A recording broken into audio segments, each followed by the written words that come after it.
Any questions?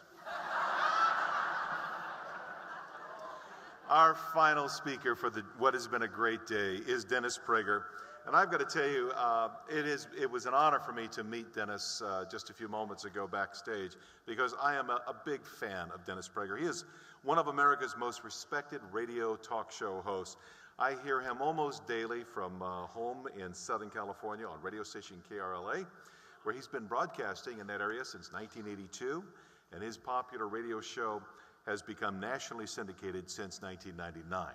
The author of several best-selling books, including his brand new book, which we are making available, and he will sign for you during a book signing, is called Still the Best Hope: Why the World Needs American Values to Triumph. I encourage you to get a copy of this, and I know that he would be very honored to sign that for you.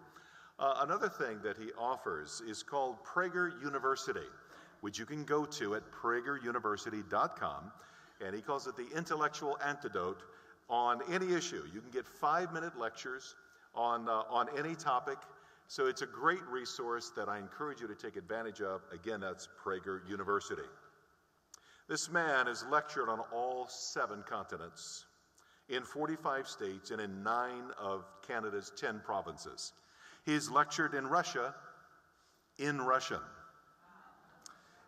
and in Israel in Hebrew. He's also written and produced 3 best-selling comedy videos on values and periodically conducts orchestras. Is it me, or does he sound like the most interesting man in the world? Ladies and gentlemen, please welcome Dennis Prager.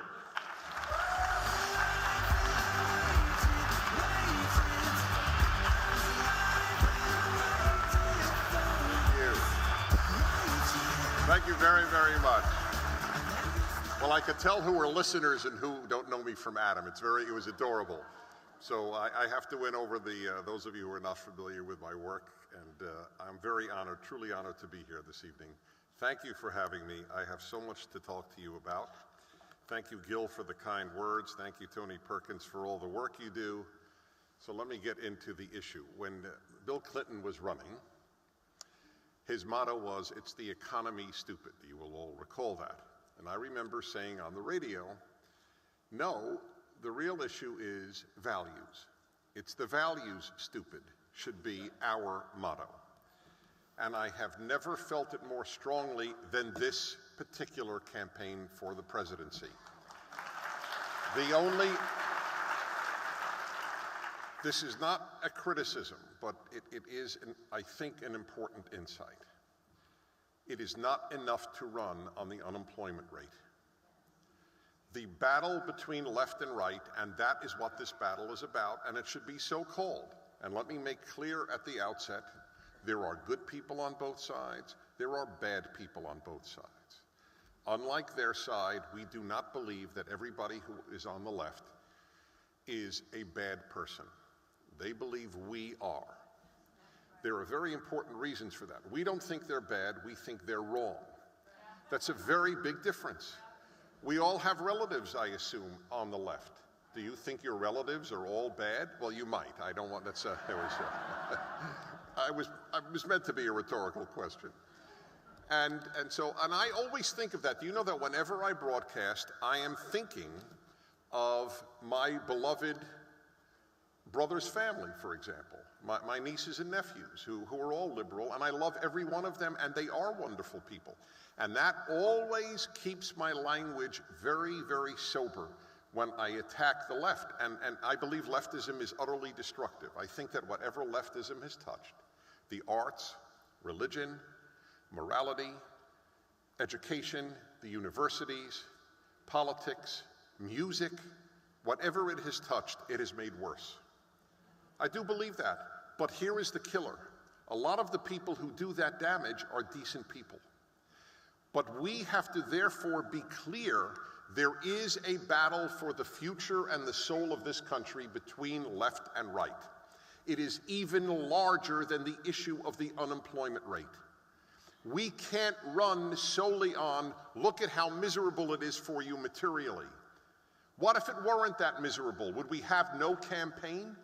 It's as urgent to elect a Republican president when the economy is good as when the economy is bad, because of the values issue.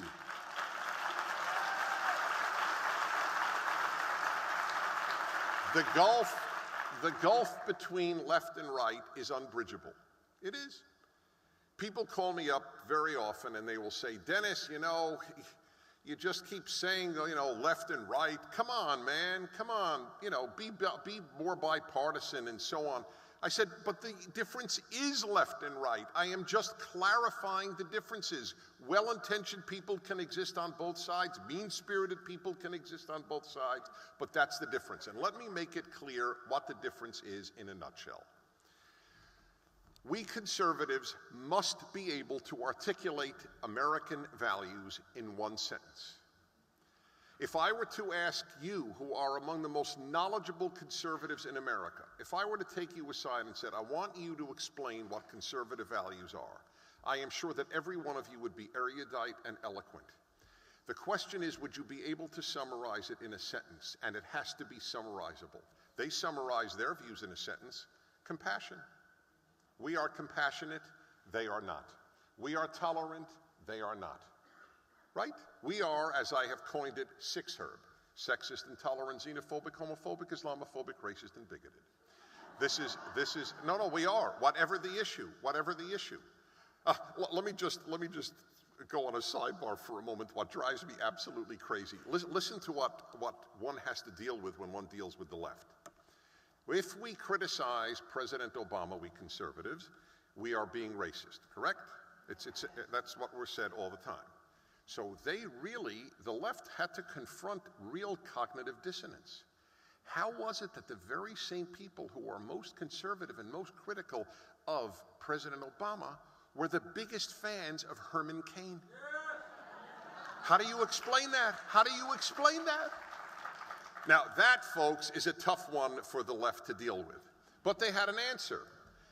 And this is how the New York Times columnists would explain it. The right supports Herman Cain to camouflage and hide its racism. That's right. There is no other answer. Think about it.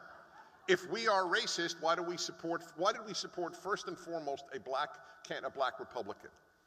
And by the way, I make this point very clear, and I'm going to say it in front of 2,000 conservatives. If you agree, applaud, okay? It's not an applause for me, it's an applause for the idea. If you don't agree, maybe we should do what the Democrats did at their convention. We'll go yays and nays, okay? Don't applaud, go yay and nay. I suggest that you would prefer, every single one of you would prefer, 9 black conservatives on the Supreme Court to 9 white male liberals. Do I hear yay?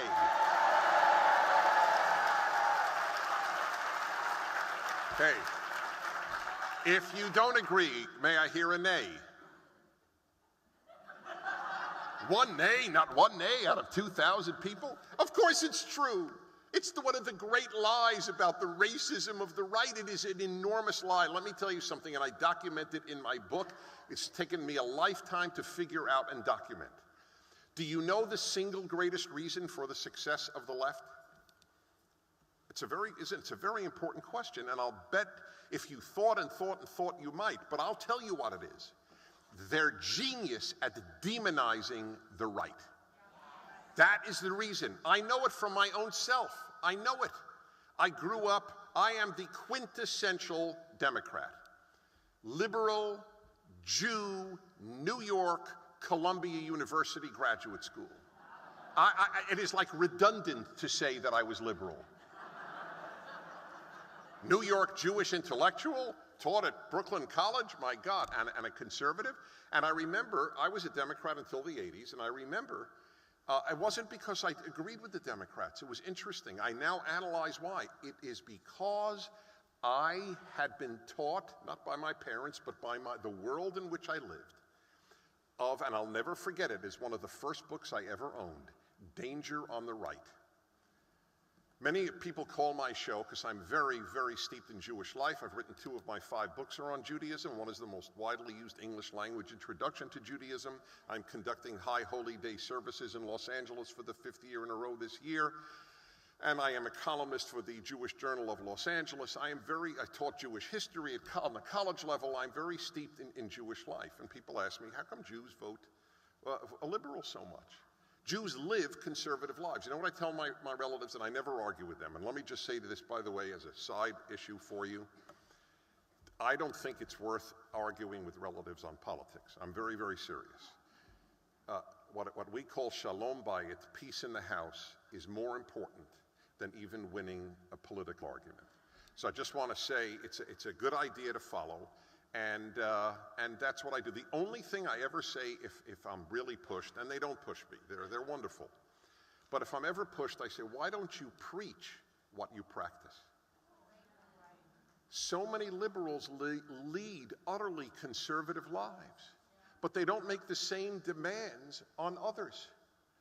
Postpone marriage until they are ready to make children, study hard, delay gratification. I mean, you name it. You name it. And then they believe that these rules can be suspended for others, rules that they would be adamant. Did you read the way the Obamas raised their daughters? I mean, they sound like utter conservatives. But then it's all abandoned when it comes to people outside of their home. Anyway, so people ask, why do Jews vote really for values that they don't even necessarily hold in their own lives? And that's worthy of its own lecture, and I can't explain it, but it takes a long time. But I want to get back to that theme that I mentioned, because the right has been successfully demonized in many Jews' eyes. That's it. Just successfully. So they don't understand why a Jew like me would be so involved in conservative life. How are you, like a black conservative, how are you abandoning us? But then I say, what values am I abandoning? And then it becomes a very convoluted discussion. But the demonization of the right is their most effective weapon. The day after Jared Luffner, a truly mentally disturbed individual, shot Congresswoman Gifford and 6 people whom he did murder, the day after, Paul Krugman in the New York Times wrote that this was a consequence of Republican and conservative rhetoric. Why isn't that a calumny? Why isn't that a libel? And why isn't it the dirtiest word of all? I call it the L word, a lie. But not to him. To him, all evil must ultimately emanate from the right. Everything. It's not possible to criticize the president unless you're a racist. It's not possible to shoot people unless you have heard Republican rhetoric. Frank Rich of the New York Times, now of the New Yorker, wrote that the Tea Party were just like the Nazis who created Kristallnacht. Kristallnacht is the night that the Nazis burned most of Germany's synagogues, destroyed their stores, beat Jews in the street, and sent some to concentration camps. Isn't that beyond the pale? But that's it. Look, if you tell enough Jews enough times that the right are Nazis, and if you tell enough blacks enough times that the right are racists, and if you tell gay people enough times that the right hate your guts, that Proposition Hate in California, where I'm from, is Proposition 8 is Proposition Hate. All it did was define marriage as male-female, to which I always ask those who call up, if the definition of hate is to think that marriage should be between a man and a woman, haven't you just raped the term hate? Haven't you bastardized a very important word? That makes you a hater? My niece is a lesbian. I love her partner, I love their child. It would never occur to me. I would beat someone up who hated gays. But I will not compromise on the notion that marriage is between a man and a woman. That's it. It doesn't make you a hater. There is no hate.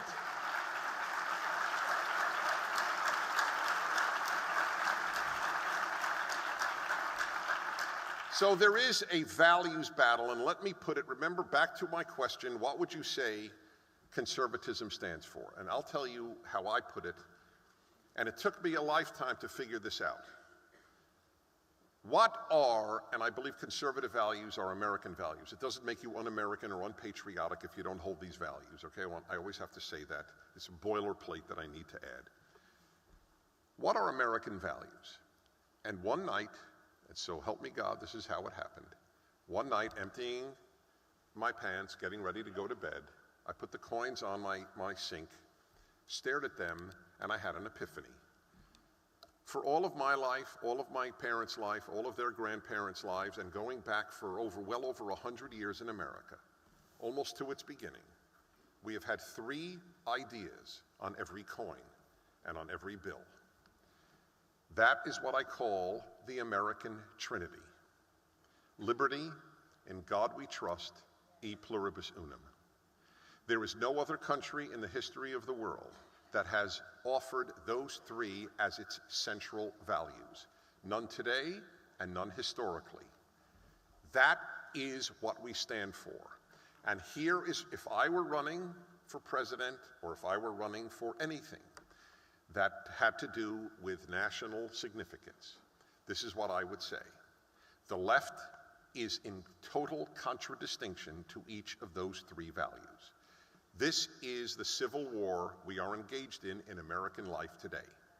Liberty, in God we trust, e pluribus unum, versus the following. For the left, liberty is not a primary and certainly not the primary value. Instead of liberty, the left wants equality or egalitarianism.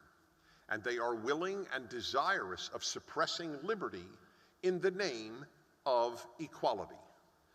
The very law, for example, that they tout as, of course, we love women, you don't love women, you have a war on women, is equal pay for equal work. That means no liberty, right? In other words, you're an employer, we will tell you how much you must pay men and women who do work for you. By the way, there is such an obvious proof as to the absurdity of the notion that women get less money for the same pay. Let me ask you a question. What sober employer who wants to make more money would ever employ a man if he can get women to do the exact same work for 20 or 30% less?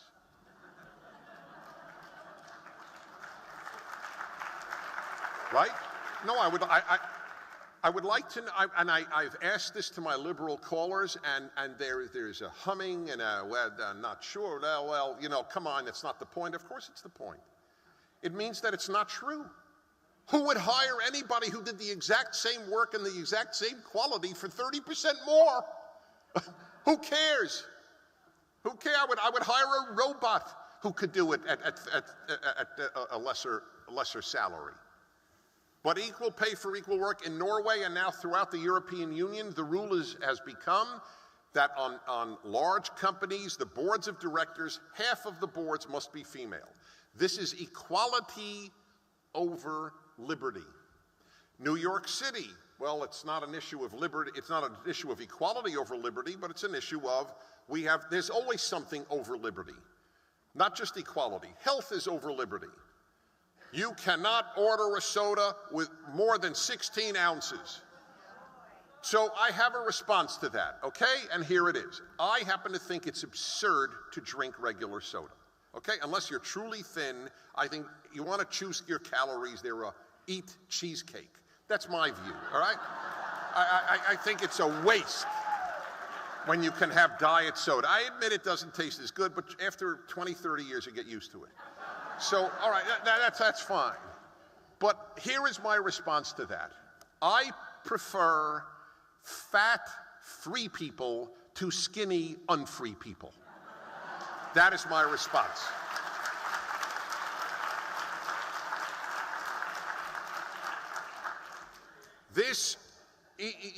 Liberty is just not a primary value for the left. It is the primary value for the right, and in the American value system, liberty, in God we trust, e pluribus unum. Next, in God we trust. This needs to be explained. Why is God central and indispensable to the American value system? And the answer lies in value number one, liberty. Liberty is only possible if God is strong in that society. For two reasons. One is God demands liberty. This is what is on the Liberty Bell. The Liberty Bell has one verse, and it is taken from the Old Testament, the Hebrew Bible, or we Jews call the Torah, and you shall proclaim liberty throughout the land to all its inhabitants. From the book of Leviticus, which I know you all read on the plane coming here, but I just thought I would remind you. I'm working on the book Leviticus for Idiots, because nobody reads it, and I figure come on, let's admit it's the least read book in the entire Bible. I actually have about 40 CDs of commentary on Leviticus. I've taught the whole Torah verse by verse. It's on 300 CDs, so I like Leviticus, but if I had a button, I like Leviticus, people would think... People who knew what it was would think I'm nuts, and people who didn't know what it was would think I'm nuts. Anyway, God demands liberty, but liberty needs God, and I will explain why, and this is what the founders' genius was. People are not basically good. This, incidentally, drives the left crazy. They are still heirs of the Enlightenment, and they believe people are basically good. One of the most bizarre notions, when my fellow Jews say people are basically good, I just throw up my hands. I say, after Auschwitz, you think people are basically good? What the hell is wrong with you? I mean, come on, please. No religion has ever held, no wisdom system has ever held that people are basically good. Oh, I get the arguments, well, look at babies. Aren't babies beautiful, innocent, and adorable? Yes, they are beautiful, innocent, and adorable, but they're not good. I'm sorry, babies are not good. Babies are the essence of narcissism. That's what babies are. I want mommy, I want nipple, I want to be held, I want to be made comfortable, and if you do not do all of this immediately, I will ruin your life. Why is that good? What's good about that? Hey, if an adult said that, would you say, now there's a good man. There is one good man. We live, I'm telling you, you have to understand, every day on my radio show, I live in an upside-down universe. People believe people are basically good. On what grounds? On what grounds? World War II? The Holocaust? The Chinese genocide of 75 million? Stalin's genocide? Rwanda? Cambodia? Armenia? Ukraine? On what grounds do you argue the absurdity that people are basically good? It's part of the rejection of Judeo-Christian values is you enter the world of absurdity. This is an absurd idea that people are basically good. Absurd. Is there any parent here who didn't have to say to their kid 10,000, 100,000 times, say thank you, say thank you, say thank you? Why would you tell the already grateful to say thank you? Oh, they knew, the founders knew, people are not basically good. They all said it. They all knew it. And therefore, what will control human behavior? What will control wild human nature? That's the greatest question any society can ask. It's even more important than carbon emissions. Now, that's a big deal. That is a big statement I just made. I hope it's taken in that light. How we control wild human nature is the greatest question that society has to confront. How do you make good people? How do you bring the goodness that does? Of course I believe goodness exists in us. I just don't believe we're basically and naturally good. So the answer is very simple. People need to feel accountable for their behavior. So you have three choices, only three. The state, the self, God. There is no fourth, I don't know of a fourth answer. When I debated this with Alan Dershowitz, he said the conscience. Okay, but of course I said, Alan is a nice liberal. And he is, I'm not kidding. And I said, we debated each other twice in the 92nd Street Y in New York. I would pose these questions to him. Do you think that the Nazis killed with bad consciences? You think the communists slaughtered and with violating their conscience? I don't know any mass movement of evil that was done with a bad conscience. Think these people who just murdered our diplomats go home and don't sleep well at night? They think they did God's work? Their conscience is completely clear. Conscience? That's enough? Of course the conscience is important. A truly developed and formed conscience is a very beautiful thing, but it's not enough. So you're really left with the state or God. And that is why the bigger the state, the smaller the God. Look at Europe. Europe is a godless continent with very big governments. They tell you how to live your life. That is what the left wants, to supplant God with the state. The bigger the God, the smaller the state. The bigger the state, the smaller the God. You choose. The founders wanted big God to maintain liberty. Small state and liberty equals big God. That is why for most of American history, a good person was routinely called God-fearing. We don't use that term anymore, and if you said it to a college kid, he would not have a clue what you were saying, sadly. But it was commonplace to say, there's a God-fearing woman. There's a God-fearing man. That was synonymous with a decent human being. And it works. It works. Let me tell you, it works. If you actually think God monitors your behavior, that there is, you know, Benjamin Franklin, they call him a deist. You should, I pray, pray is too strong. I hope deeply you read my book, because I lay out what they believed. It is a myth about Benjamin Franklin and the others being so-called deists. They were profound believers in God. Some of them were not doctrinal Christians, but they were all God-centered. And I mean the God of Israel, Bible-centered people, all of them. And he wrote in his autobiography, and I cite it in my book, it's one of my favorite quotes of all the founders, what he essentially believed, Benjamin Franklin.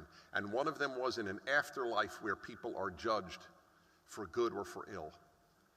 Yes, God judges. And if you believe God judges your behavior, you will probably be a better person. Providing, of course, that the God is the God of a system of goodness.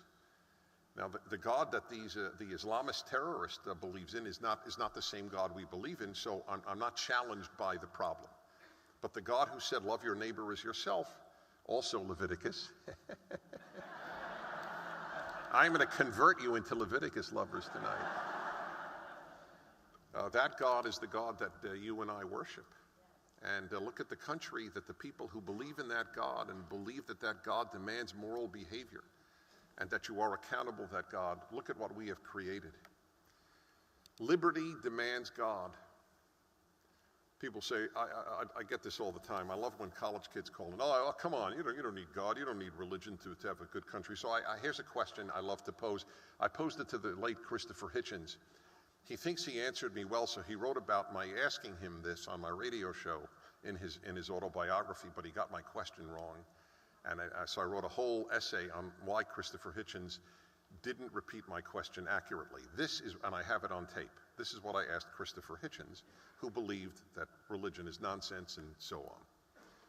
So I said, and I asked this to all atheists who argue that religion is not morally necessary. So I said, let me ask you a question. You are walking one night in an American city at midnight.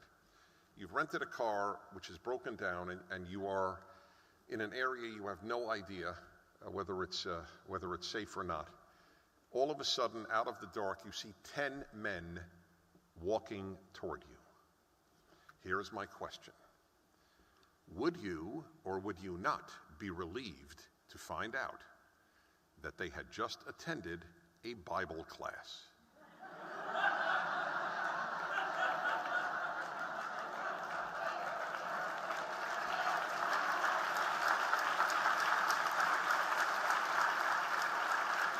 So, the answer is obvious. So what do people answer? This is what, because they're clearly trapped with this question, because everyone with common sense knows you would go, oh, God.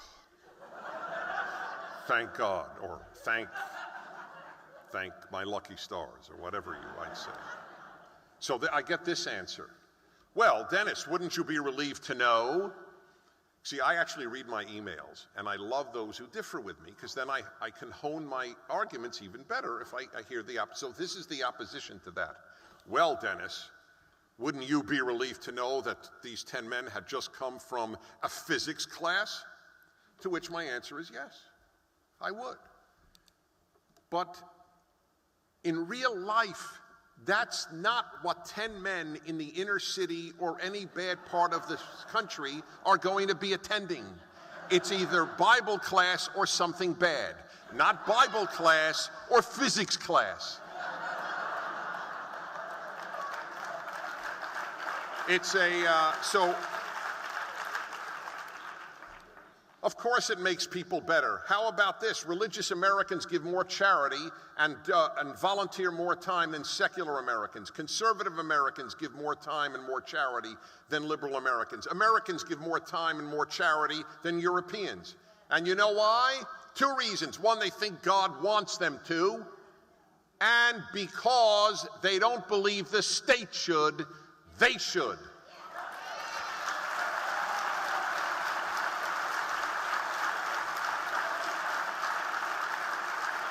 The bigger the state, this is my motto, one of my mottos. We have bumper stickers, actually, we made up with this. The bigger the state, the smaller the citizen. And that is exactly what happens to you. You become smaller in every single way. And you become worse. Because, why do Europeans give so little charity? Because they know the state is going to take care of my father, state is going to take care of my mother, my children, my cousins, my neighbors, and my community. All I have to worry about, I'm a good Frenchman, and all I worry about is my retirement age and how I will travel this year during the winter to get some sun. That's it. The European Union has just declared it a human right, basic human right, to do international travel. Yes, isn't that right? It's now a right. You know why? Because the left is filled with rights and empty of obligations. That's why. You want to know what are the great difference between a religious education and a secular education? In a religious education, you are taught obligation and obligation. And in secular life, you are taught about your rights. Which produces a better person? The one preoccupied with their obligations or the one preoccupied with their rights? These are the things that divide us. We win on the values questions. I want the values debate. We produce more compassionate people. We produce a better society. We produce more goodness. We have produced the United States with these values. When Oliver North just spoke, he spoke about how the soldiers were good, right? Spoke about the goodness. In my book, I note how often American presidents speak about America as good. Do you know that other leaders in other countries don't? Swedish prime ministers don't speak of Sweden as good. French presidents don't speak of France as good.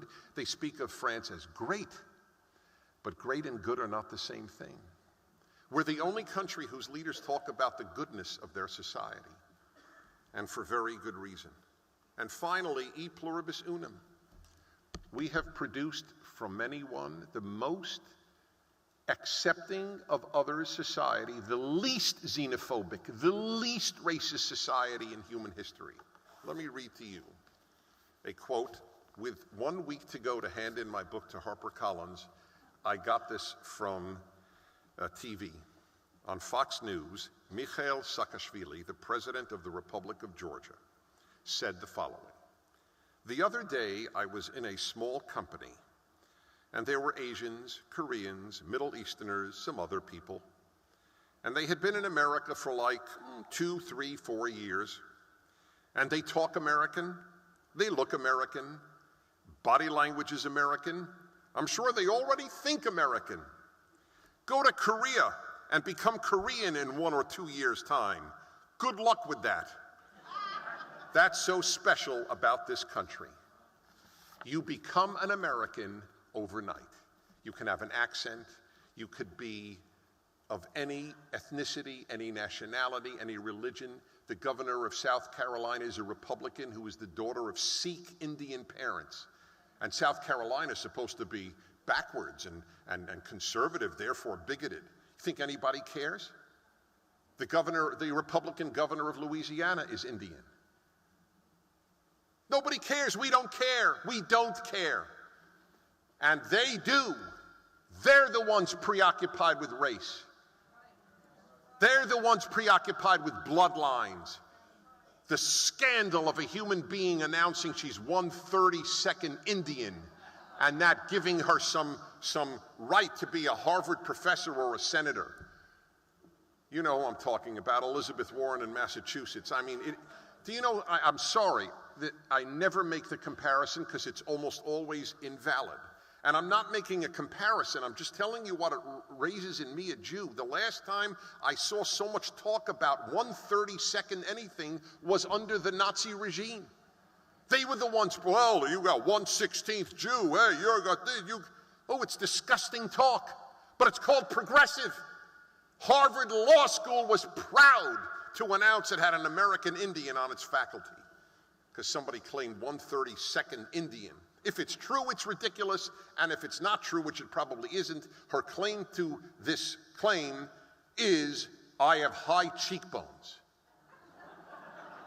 And please, I mean, the absurdity of it all. Just the absurdity. Finally, why does the United States need another values issue that separates left and right? We want the United States to be the strongest country in the world. I was just interviewed by a British news channel when I arrived here a few hours ago.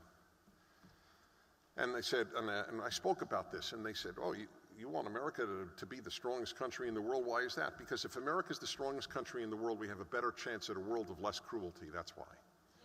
That's the only reason. That's the reason.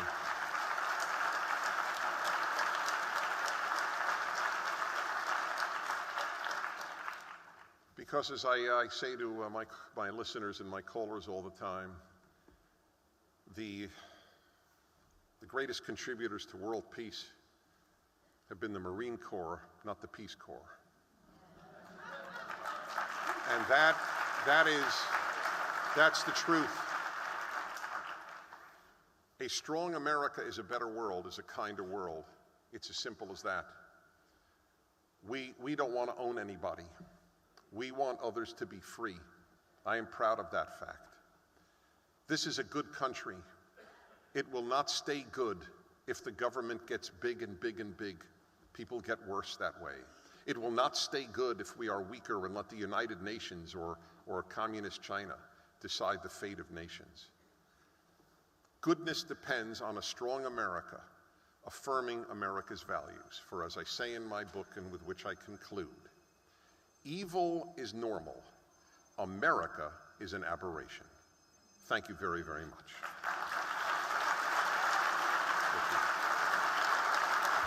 Thank you.